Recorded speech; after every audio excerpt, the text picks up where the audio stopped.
So it's my pleasure to introduce Lisa Fithian. If you don't know who she is, Lisa is one of the great nonviolent trainers, great organizer, writer. What's the name of the book again? Shut it down. Shut It Down is her book, which is a great book on organizing and everything you need to know about that. Lisa's gonna come up and Lisa's gonna introduce a few more people who are on the Gaza Flotilla. Lisa's been a trainer for the Gaza Flotilla for how long now, Lisa? Since 2011. Since 2011, and has done some great training for them. And Lisa did some training for Veterans for Peace also, which is very much appreciated. Here she All right, is. thank you, Tarek. All right, Lisa. Come on up, friends. And good morning, everybody. It's a pleasure to be here with kindred spirits. While I was never an official war veteran, I feel like I've been a war veteran my whole life. And so when I'm with the VFP, I feel like I'm in family. And so it's always a pleasure for me to be here. And I know that veterans have played a really critical role in all of this work around Palestine as well. And we'll probably talk some more about that, But so again, my name is Lisa. I'm going to introduce the panelists. I'm going to do a little overview. We're going to get some questions. And I don't know how much time we have, but we'll be mindful of time. Yep. Again, I've been working with the Freedom Flotilla Coalition, and I'll say more about that, since 2011, primarily as a trainer and on-the-ground support for a number of different missions, and I'll touch on more of that. With us here today are Rosa, who was on the Adala U.S. boat to Gaza ship and was just on this mission. Bridget, who is an organizer and was on the ships with the Global Samud Flotilla, and I'll parse all that out. And Amro, who was also on Adala, the U.S. boat to Gaza ship. So they're going to share with you a little bit about why they sailed, what their experience was, what the preparation was like. But all of them said very much like they really want to know your questions. Like, what is it that you all want to know? And that we really hope that this can be as much a dialogue as not just a presentation. So that's where we're coming from. Bridget's going to add a little bit more about the Global Samud, just because I don't have that experience in the same way. Okay, we good for all that? Yes. Okay, cool. So listen, for 18 years, people had been sailing ships to break the illegal Israeli blockade of Gaza. 18 years, and I have no idea how many boats, but if we put all the boats in, probably easily over 300 boats over these 18 years have sailed. Because we know originally those initial boats got to Gaza. And the response of the community was amazing. There are videos of the ships arriving. I have them. We're skipping the slideshow images today because whatever. But there's so much footage online. But there was an amazing reception because people couldn't believe that they actually got to Gaza. And Huwaida Arif, who's a Palestinian organizer in the U.S. as part of this, one of the founders of the International Solidarity Movement, was on one of those initial ships. And she made a pledge to her siblings that we will not stop until we've broken the Israeli blockade. Yeah. And so we have continued. In terms of that rich history, there have been a couple moments of time that I think are really critical. And the first one really after this 2008 was 2010 when the Mavi Marmara, a giant cruise ship from Turkey, set sail with 8 other ships. It was one of the first big flotillas. And I'm sure all of you know that, and if you don't, you can find out more about the history. But the Israelis brutally attacked the Mavi Marmara, killing 9 people at the time, wounding 50 others, a 10th person who perished afterwards. And then they were blowing up all the other ships. Colonel Ann Wright, one of their siblings here, and an infamous leader for Veterans for Peace, but also in the flotilla movement, had been on the Mavi Marmara, and they needed to make room on that ship for some parliamentarians, so she jumped onto the Challenger ship with Huwaida. But they were equally attacked, the windows blown out. So that moment galvanized, just like this flotilla in 226 galvanized the world, that moment galvanized the world about what was happening, because as we know, historically, particularly in this country, we have been socialized, indoctrinated with Israeli lies that have infiltrated our media, our government, AIPAC, right? The US has been a stalwart for Israel as a result of the indoctrination campaign in this country. But the Mavi Marmara pierced that.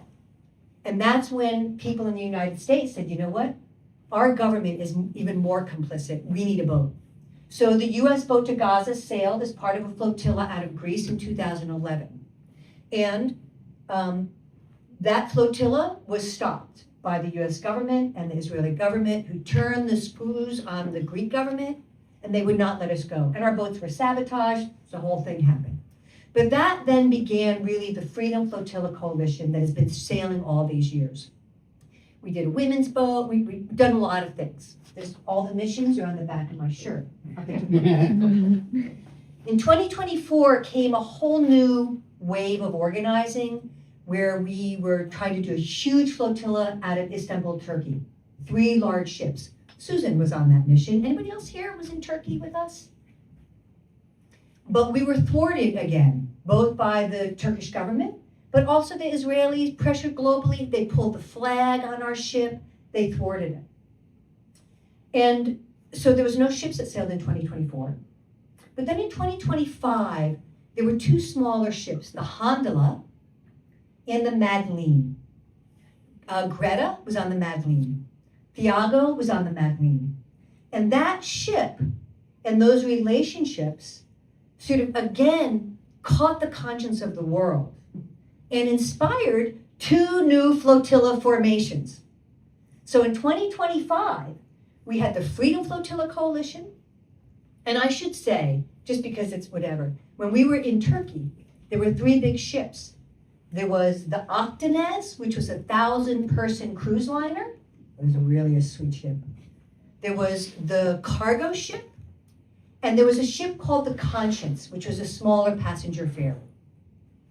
When the Turkish government didn't let us go, our Turkish campaign, the Mavi Marmara Association, sorry, I'm going to move this fast, which is, it was an organization created by all the children of the people that were killed on the Mavi Marmara, who exist today to break this blockade.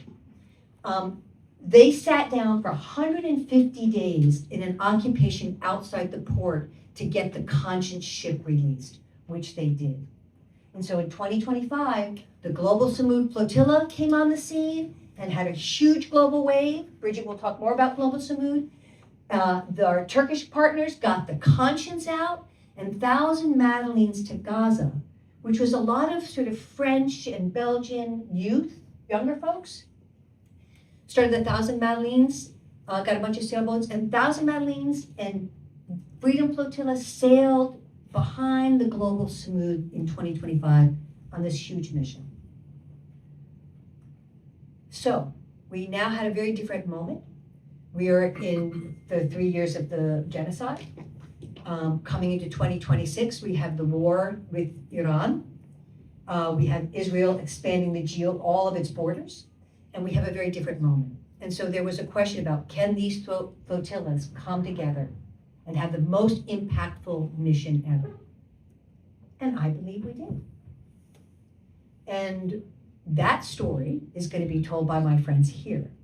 But what I will say is that the one thing that I think is important to say is that for decades, there's always been a question about, are these missions fundamentally humanitarian, or are they political?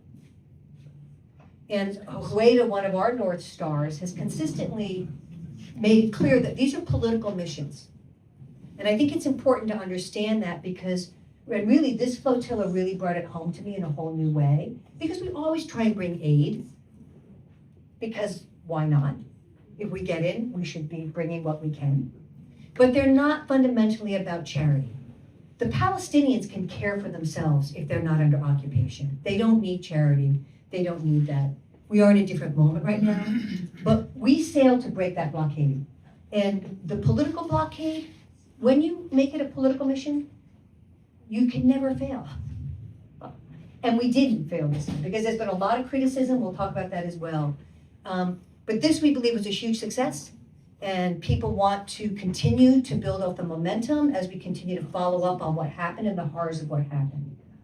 So I think I'm gonna pass on at this point, but before well, Bridget, could you talk a little bit more about Global Samud, just put it in the context? Yeah, sure. And then we'll get the questions, then we'll just jump into the two of you guys too. Yeah, just pretty briefly, I'll just say that, yeah, the Global Samud Flotilla, this was its second mission. The first one was in the fall, and it was born out of organizers who had been part of previous flotillas. And the goal with the Global Samud Flotilla specifically was to be the largest flotilla yet, and to break the siege. And it was this mission, the goal, or this most recent mission, the goal was 100 boats, but IDF intercepted us off the coast of Crete at some,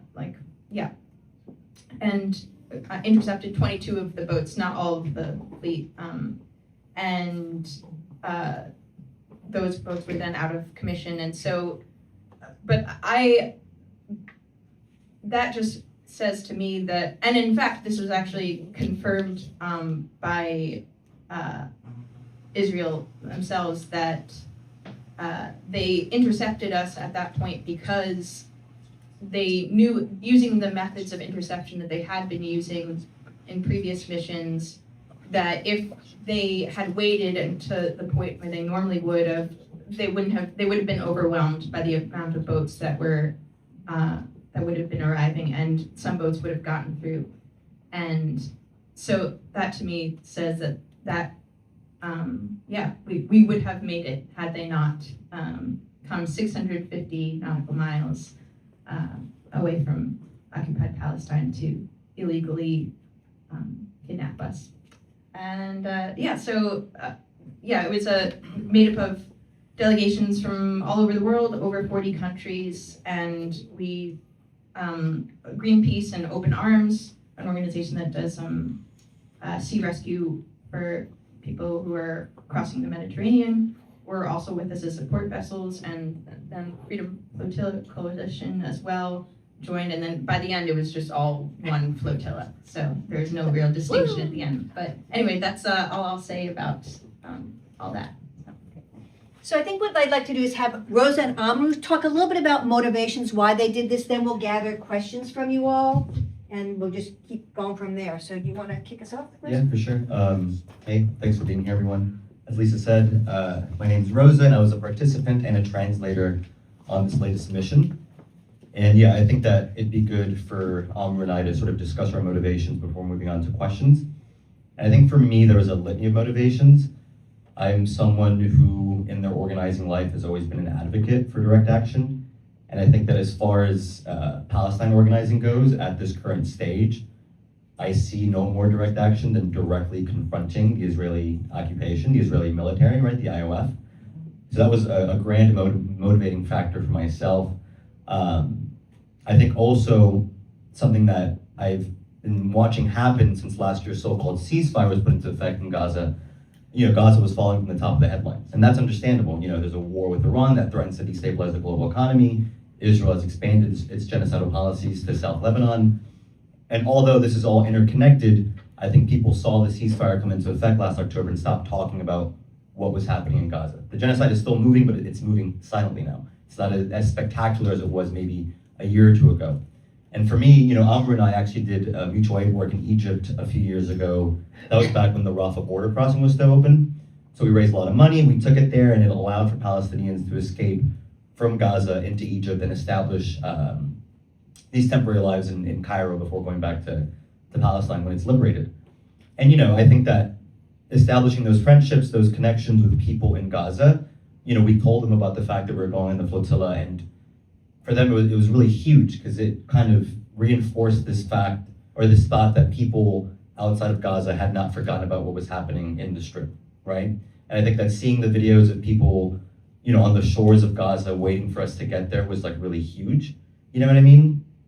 And that was certainly like a motivating factor as well. And I think another big thing for me was I knew that if I came back after this mission, which thank God I did, it would provide a grand educational opportunity. It's allowing me to speak before you today. And I think that for me, we were systematically tortured for like 4 or 5 days, and that was horrendous. It's still something that I'm processing, but at the same time, one point that I always try to bring home is, when I was in detention, I knew that it was finite.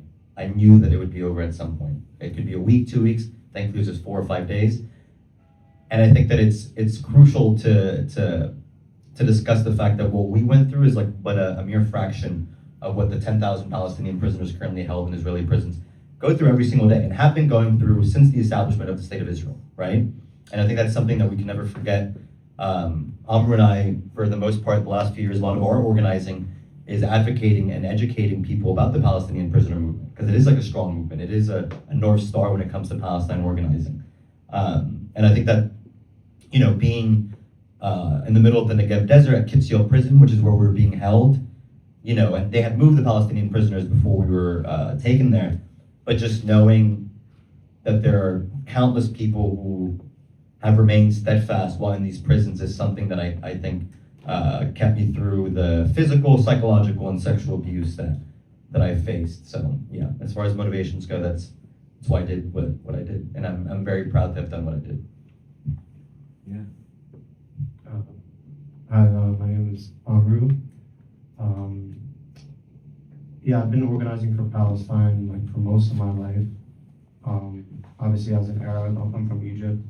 The Palestinian liberation movement is very important to me.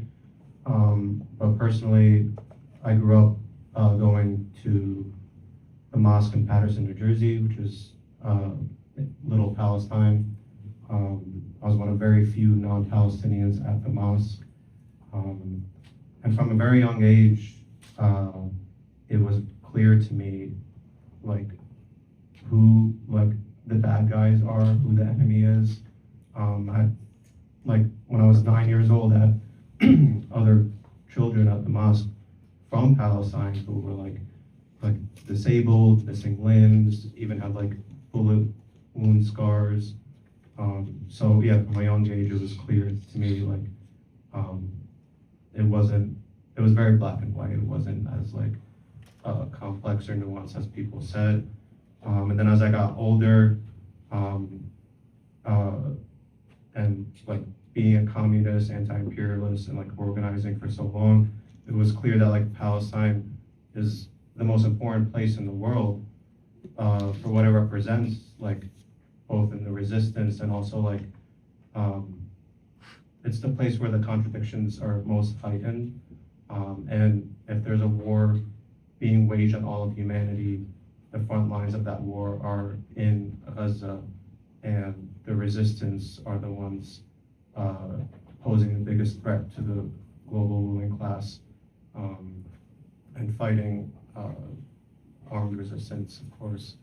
But yeah, I've always wanted to be involved with the flotilla, and like Lisa said, while our boats carried humanitarian aid, our mission was not to deliver aid. It was to confront the reality that leaves Palestinians in need of aid. And as someone who, the focus of my Palestine organizing for the last several years has been centered around Palestinian political prisoners. So having that perspective and now coming back, being able to talk more about Palestinian prisoners and centering them as much as possible, because ultimately what we experienced in 4 days was nothing compared to what 10,000 Palestinian prisoners endure for years, even decades in some instances. And I also want to reiterate that the flotilla isn't the story, Gaza's the story, and the question isn't why we sailed, but why is Gaza still under blockade? Why is a genocide being live streamed to the world? And why has no one done anything to stop it? So it was a really big honor to to participate in this form of direct action, civil disobedience at sea, confronting the blockade, challenging the blockade. Yeah.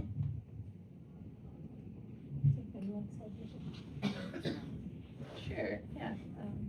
Yeah, just briefly, I guess I'll say that, yeah, my motivations for doing the flotilla or participating, I was a boat organizer, but I initially came on as crew. I was, I'm a mariner, and I saw it as an opportunity to use the skills that I have for something that I care about and a mission and cause that I believe in, as opposed to just, just working on boats that are, there's all kinds of frivolous ways you can work on boats, and I find, this was a way in which I could actually participate and use my skills for something I care about. And I was motivated by that this was really a mission driven by civilians, and it was just regular people, and with all varying levels of skills that they were bringing to the table, and as a form of direct action, I totally got behind, and that I felt we were, that's all I'll say. I'm sort of rambling at this point. That's okay. But Bridget has a vision that we might take a boat or a series of boats up the Hudson from New York City to Albany. I know VFP is along the Hudson River up the way. If we get there, maybe we could do a little thing. Absolutely. Okay, so there's a lot, we could actually talk for a really long time. Sure. But we'd love to just kind of get a sense, if there's questions in the room or things that you would like to, and let's just hear from a couple of you the questions, I'll write them down, just so that, because I don't remember everything anymore. But yeah, let's just get around and then we can kind of address those. Terry? First of all, thank you all very, very much. So, it's said that courage is contagious, and we know what that means. It's energizing, it motivates, but also fear is also contagious, and that's debilitating. You knew when you were on the flotilla that the IOF would be intercepting you, and you knew what would most likely follow, because this is not the first time. And that was something to face. So what I'm asking is, where was your consciousness, where was your head, where were your emotions at during the trip, knowing what you would face, but being inspired by the collective courage of everybody on the boat? So if you could talk about that a little bit, that would be great. Great question. Well, hold on, let me just get this other question too, just so we get it, go ahead. That's the greatest question. I had some simpler ones. I'm curious what happened to the boats when they were taken, something just material. And once again, thank you tremendously. It is encouraging. But what happened to the boats? And the other thing that's really important for me, has been for 3 years, is we constantly hear in the West about Hamas, Hamas, Hamas. That's why we're killing these Palestinians, because Hamas. That's why we blow up all the buildings, Hamas. So this is thrown at you as you go over there. You're supporters of Hamas, obviously. You're being labeled that, not by me. I mean, I'll take it. So, yeah, right on. So, Hamas, I'm very proud of Hamas. But that was my question. When you hear the Hamas label, what happens? I can talk a little bit more about the boats, what happened to them afterwards, but go for it. You You want to first. talk about courage? You could go first and I'll answer. Yeah, just talk about. That's a great question. I think so. For Amr and I personally, we were together with the Freedom Flotilla Coalition for 6 weeks before we were intercepted, for 5 weeks rather. And I think that. So I think two things, right? I think that for years I've always wanted to go on a flotilla. right? I think that in wanting to go on the flotilla, I do think you have to meditate on the fact of what is it that can happen to you as far as, this high risk sort of action. And I think that, being together with people from all over the world for 5 weeks, having daily meetings and check-ins, and really getting to know one another on this very intimate level, and sort of talking about the potentialities of what would happen at the point of interception for so long did kind of make things easier. It's also this really, I do think the flotilla was this really beautiful ode to international solidarity, where we're just, becoming so intimate with these people from all over the world who just believe in the same thing. And we're doing all these trainings, we're getting psychologically and physically ready to do this thing. And I do think that kind of made it easier, right? You're like looking at this person that you just met, you're on this boat, you're like their best friend now, and you're willing to die for what you believe in. And I don't think there's anything more beautiful than that. Like, that is, to me, the truest connection to humanity that anyone could ever have, right? At the same time, though, and this is like a moment that kind of lives in my head, you don't know how you're going to react when you got an automatic rifle pointed to your head until you have an automatic rifle pointed at your head. And that's one moment that I remember at the point of interception, when we're all made to get on our knees at the front of the boat. And, it's this elite naval unit that intercepts you, Shites at 13, trained assassins. They know one thing and one thing only, and that is to kill, right? And so you're on your knees at the front of this boat, and me, I was chosen to be the one person who would act as like a liaison between our crew and the IOF, right? So I'm the only one doing the talking. And to have my hands behind my back and to have this like automatic rifle and several other guns pointed at me, I'm thinking to myself, any sudden movement and I'm done. We're probably all done. And I think it was this mixture of like fear, but also a sense of pride, in the sense that I was thinking to myself, every single thing I've ever done in my life has led to this moment right now. I'm staring at the Mediterranean, my life could end in a few seconds. But at the same time, I'm being given this privilege of confronting my enemy face to face. I and all the people around me have done something so brave in the eyes of the Israelis that they feel a need to send these professional assassins to stop us.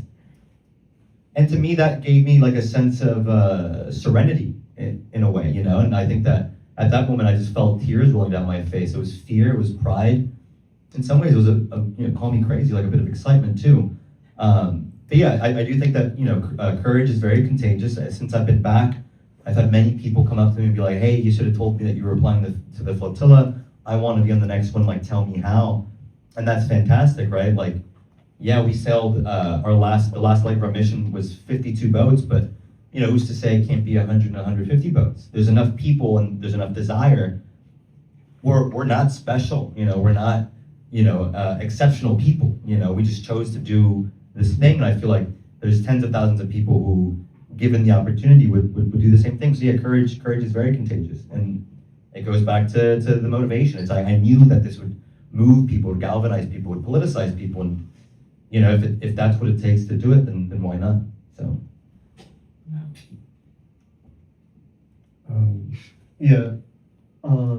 Being around people, all under one mission, for the same goal, sharing like political ideology, and like it was honestly like, despite everything, I would say it was the best time of my life, and the most fulfilled I've ever been.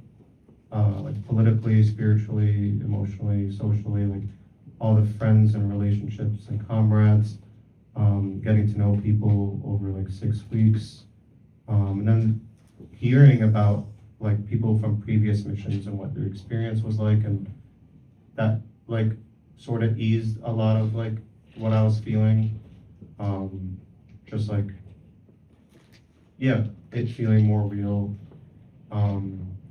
And then like throughout the process, I think there was a lot of like chance to like recenter yourself,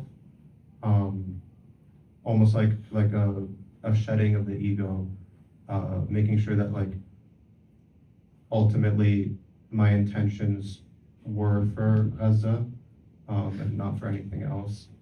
And like as for the fear, of course, like what Rosa said, like having a gun pointed to your head, like you think about potentially dying, but it would have been an honor to die that way. And honestly, it feels like the least we can do. I think we should be doing more. And I want to say that, like, in the prison, I didn't feel fear. I felt like protected by God or presence or people's love and prayers.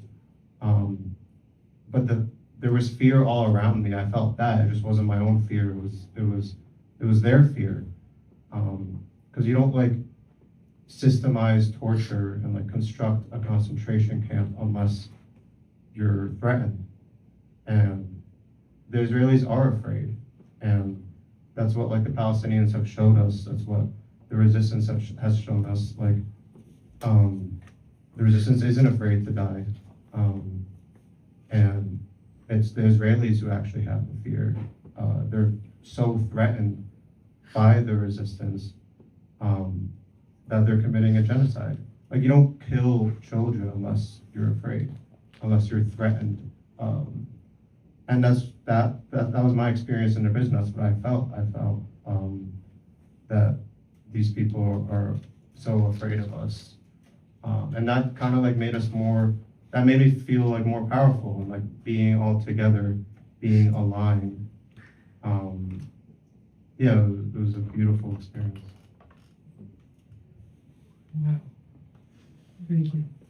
Do you want to say something, or did you want to? Yeah, I'll just say, just really briefly, I also, I was also in the role of being the one to be the liaison between the crew and the idea of when we were intercepted, and I was, we had done trainings as well, the Global Submarine Flotilla, for what to expect in that situation, and how, training ourselves, like, mentally, emotionally, physically for that. And I think that really helped, but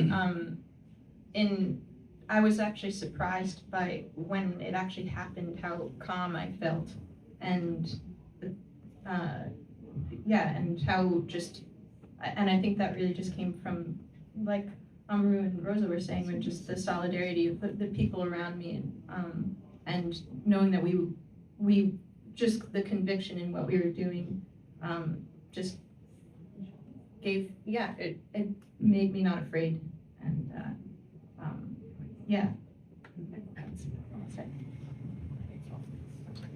For those of you following this mission, you know that it was a long mission. It left Barcelona, went to Italy, went to Greece, was intercepted, went to Turkey, then the final leg. It was a long mission.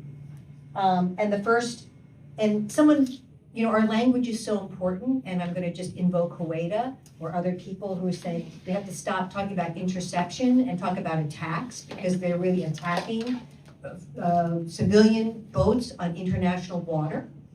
But the first attack was a completely new attack when coming so far out to Greece. We were like, what is this about? So that's when they first disabled 22 boats. A bunch of boats made it to Crete. Then when the final leg happened out of Marmaris, 52 boats. Again, it was different than it had ever been before. They attacked in the day. The first day of attack was 14 hours all day. And then the next day of taking boats, taking people.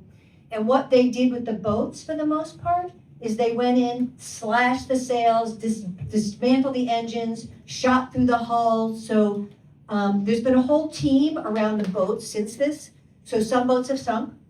Some boats landed up on the Egyptian coast. Some parts of a boat ended up in Gaza. There's boats in Lebanon. A friend of mine doing work in Lebanon sent me a picture of one of the boats in Lebanon while the Israelis are bombing, in the same picture. And there's a crew of people who are out there trying to get the boats. So, and those boats are being brought to a town in Italy. So there's an effort to try and reclaim and see if anything is salvageable. So there's lots of different things that have happened. But again, it's there's a lot of legal follow-up that's happening. As you may know, many countries are now looking at legal actions against Israel, cutting off relations or economics. So there's a lot happening. And these boats are another part of the issue, because while the fleet was sailing, when they were about to be attacked, some of them put in SOSs. And the search and rescue people did not respond, which is illegal, right? So there's lawsuits, so there's lots of legal stuff following up to hold everybody accountable that's complicit in this. The other piece around this is that we know that there are many different Palestinian resistance groups. It's not just Hamas. There's, I think, still over 26 different formations, right? And people have been fighting Israeli occupation because what they've done. But the flotillas have historically and will continue to be a nonviolent mission. We don't take political positions about the different groups, and also it's a strategy, because as we know in this country, the government is looking at the Material Aid Support Act, which is what they used to take the Holy Land Five out, and people are still in prison. And so we know of a history of what they do and what they can conspire to do. So the flotillas try and stay clean on what our mission is, what people's own individual perspectives is about where they support. That's up to them. But I think what we know is that there's no governing body that can continue to be in a land where there's not some level of support. So I don't know where we are in time. I feel like we've taken a lot. Yeah, please do. This is me speaking from like a personal level as regards the Palestinian armed resistance movement. I think that one of the many failures of the Palestine movement is not demystifying armed resistance in Palestine. I do think in this country the media has manufactured consent for us to hate Arabs, and it's been doing that for the greater part of like the last 40 years. But to me, when I look at groups like Hamas or the Popular Front for Liberation of Palestine or the many different factions, like Lisa says, there are many factions on the ground fighting the Israeli occupation. I mean, they just follow this decolonial tradition.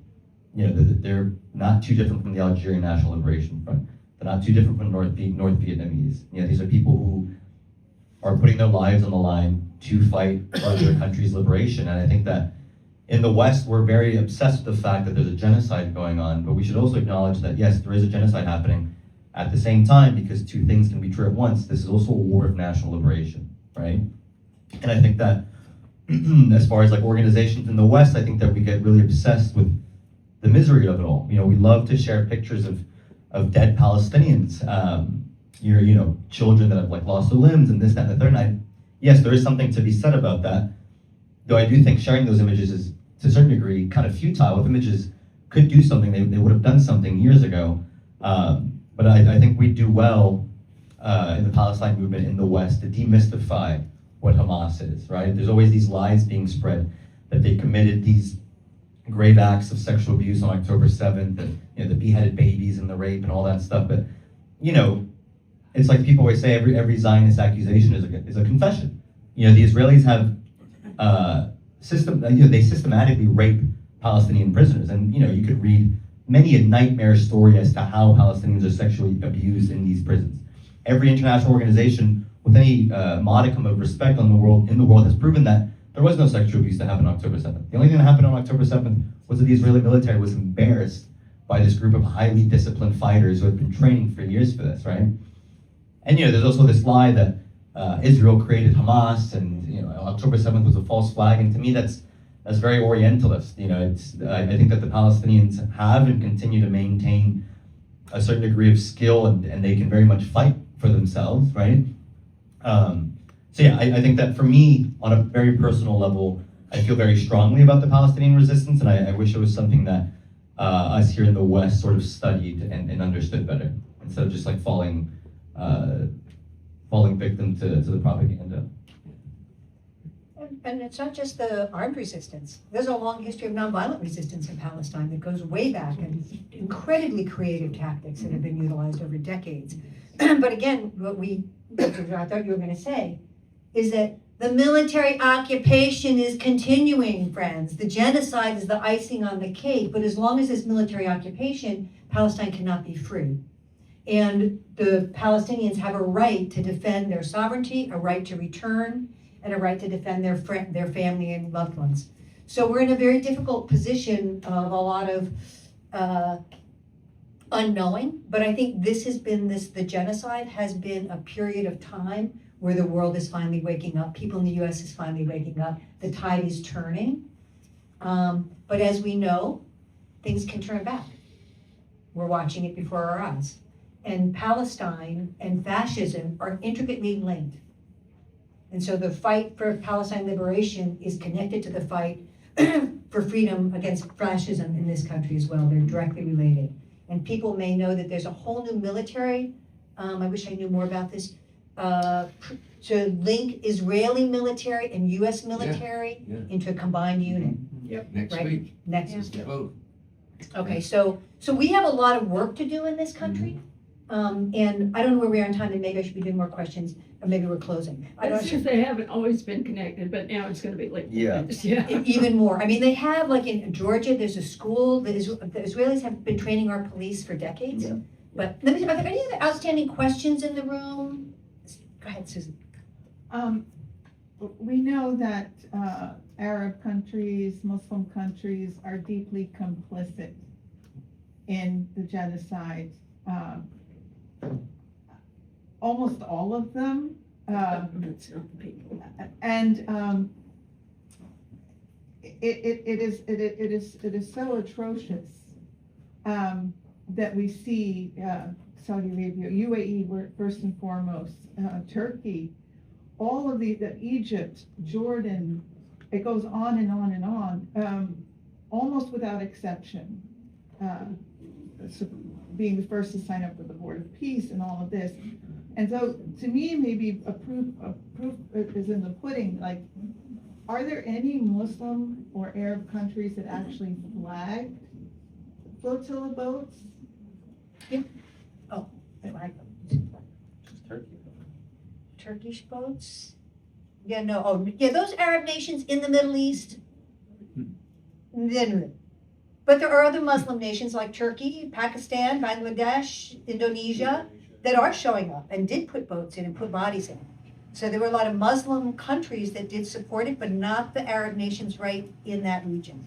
They have been complicit. They sold their souls a long time ago. The government is not the people. You're right, exactly. I've got a question about how the attacks themselves actually occurred. Did you guys notice, for instance, the usage of any kinds of drones or any other surveillance technologies before the attacks proceeded?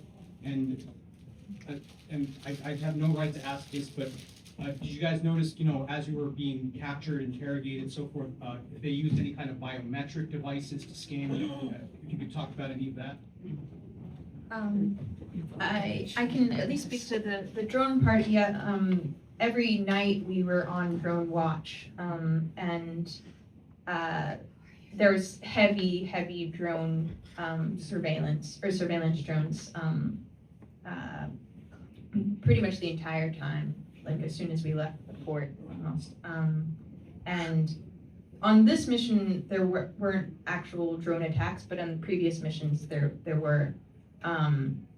But yeah, this and that was actually when during the first interception off the coast of Crete. That was how we all became on high alert, was because that we may be getting intercepted, was because there's heavy drone activity, and there was even one low-flying drone, which normally means that is positioning to attack, but it didn't. But we were getting ready for being attacked by drones. In reality, in the end, that didn't happen, but we were instead boarded. But I don't know about the biometrics or anything. Do you remember when they had Yeah, the? they had like, they like scan their faces with the camera and then Yeah, I mean, go ahead. fingerprints too. Yeah, we had fingerprints taken. I mean, pictures taken on various different devices. But I do remember. I think we're on that prison bus. I do remember this one IOF soldier getting on with like this kind of looked like a monitor. I could not see what was on the other side of that monitor, and just like scanning like all of us. I don't know if there were like any retina scans or anything. At least not me personally, but Yeah, I'm not sure. yeah, definitely prints and whatever that monitor thing was doing, which I'm not too certain what that was. But And they injected some people with an unknown substance. at least like 6 of them, right? Six, I think, 5 or yeah. 6 of them, Right. yeah. Yes. Yes, Rosa and I were talking a little bit before about how to have people in this country snap out of it. And I don't know what thoughts you have about that, but I think that's one thing that we're all, maybe that's the thing that we're looking toward. I can say that we passed out these leaflets down along the Hudson River to people in the Navy. There were probably at least 3,000 people lined up to go onto those Navy ships to see what are they about. This was on Sunday. People were, I saw not one Palestinian flag from Friday afternoon. I've been all over the city. So I brought a little one to have on the table here today. So you've all come back from an extremely dangerous adventure that anyone in this country would be absolutely just, they turned to stone listening to what you're talking about. But then the question is for us here to how to get the people to snap out of the trance. And any thoughts that you would have about that, I think might be extremely useful. I can talk about that. Yeah, I get this question a lot. I'm not sure exactly, because personally, I like to view our actions, well, first of all, it's solidarity for the Palestinian people. I try to move away from raising awareness. Like Rosa said, doesn't matter how many images of dead children people see at this point, they should have gotten the idea by now. So when we look at collectively as organizers, as people who participate in popular action, I think reframing it as instead of raising awareness, but using it as a way to build our own networks and tools and institutions, so we could one day, that one day it could ignite a revolution here, and that doesn't happen with just raising awareness for our cause. Palestinians like to talk about that as an illusion, and then as someone who organized protests here in the city, I also see protests rather than raising awareness or making demands, because the U.S. government is the one that's doing the genocide. They're not going to listen. I see it as like I said earlier, building the tools for a revolution, but also just cheering on the resistance and showing Palestine that we're with them. When you look at Yemen every Friday has the Million Man March. Yemen is in full support of Palestine and even participates in direct action. So why do 1 million people go in the street?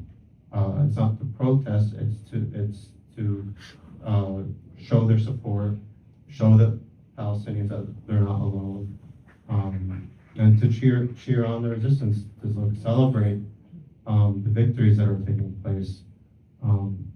So that's how I view our protests. I don't think we're, not yet at least, powerful enough to make demands for the U.S. government, but that's what we could use these actions for, is to strengthen ourselves, strengthen our movements. I also talking about, I wanted to address the Israel-U.S. army. Israel has always been America's military. It's always been America's military base in the region. And that was very clear to us as we were leaving, when we were getting onto our flight to Turkey from Israel. We saw rows and rows of U.S. bombers, the big black jets with the U.S. flag on it, and it just confirmed to us what we already know is we're just, at the end of the day, Israel is just America's most precious military base. And I think one of the biggest challenges in the Palestine solidarity movement has been this division within the movement, even within Arabs and Muslims, of who's really controlling who. The martyr Sayyid Hassan Nasrallah, the leader of martyr leader of Hezbollah, has talked about this endlessly, the myth of the Jewish lobby. Of course, AIPAC and is Zionist and like has a lot of pressure, but it's not a foreign country pressuring the U.S. government. It's the lobby is very much American. Israel is very much American, and we have to like constantly push back against this narrative. That's like honestly like a little anti-Semitic if you think about it, like Jews controlling the world, like narrative. So we have like as a movement we have to constantly be pushing back and like understand that like this is U.S.'s war and they're using Israel to keep its hands clean. Same thing with Iran. This is U.S.'s war, and this is the U.S.'s genocide. Thank you guys very much. I want to say this has been, I'm so happy that Hideko is filming this because this has been so empowering and inspiring. And I want it to be not just for us. What? I want to ask a question. Yeah, Helen had a question. Okay, but I'm going to finish what I'm saying. And then we'll do. So thank you again, because this has really been important and really empowering. And like I said, we're going to share it widely. I hope you don't mind, because I want other people to be inspired as we were by what you all said. Thank you. So, and on that note, we're going to bring it to a close, but let me just say, this flotilla pierced the consciousness globally. There are ongoing opportunities for follow-up, but there are moments and windows of time for openings. And whether it's climate, whether it's militarism, like people are taking action everywhere, and so all of it is ultimately about what can we organize. And here in New York, we should know, if you don't already, that there was the drone contractor was starting at the Brooklyn Navy Yard, but we still have Cry Precision in there. So there's local organizing opportunities. Hello. And you know, I know Veterans for Peace has been at the front line of really trying to organize on this stuff, and we look forward to continuing to collaborate with you all. Okay, thank you so much for today.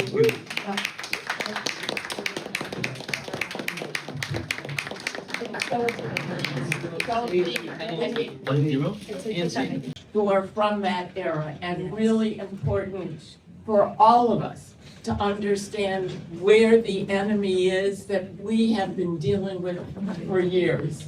And the enemy is corporate America, the military-industrial complex. We need to understand, and it's right in this country. So it is, I don't want to say it's time, but we need to put all of our struggles together, and we may have different analysis about what started where. But folks, it's all of us, and it's all of you, because you're here right now today to hear what's going on, and to hear the different types of struggles that we can all be involved with. You know, I would love to go on the flotilla. I'm not going to be able to, but what I can do is work against the arms industry and try to bring active duty in here to listen to us and to hear the similarities of the struggle. And yes, we're all, not all of us, because you all are a little young, but we all in the day sided with who we knew who were the enemies of the American people. And just, can we keep that in mind? Thank you so much. And I just want to say, wonderful inspiration. thank you so much. And I just want to say one other thing as I'm parting. I wanted to go back to the song you started with, which was so powerful this morning about the mothers and the children, because where are people? How do we make them, like, what's that personal connection, and people care about their children? And the other thing I just wanted to say, because we didn't have time, is like the veterans have played a key role, especially in these flotillas, when there was a risk assessment that was done. And one of the things that happened over the last year is the risks are getting greater and greater. And it's making people think about doing less and less. But what we saw is that people took those risks anyway to great effect. And so just a lesson for all of us is that we understand the power that we are facing death. And if we're willing to face death, we can change the world. And that's what we're doing. So thank you so much for the veterans for being part of all of this.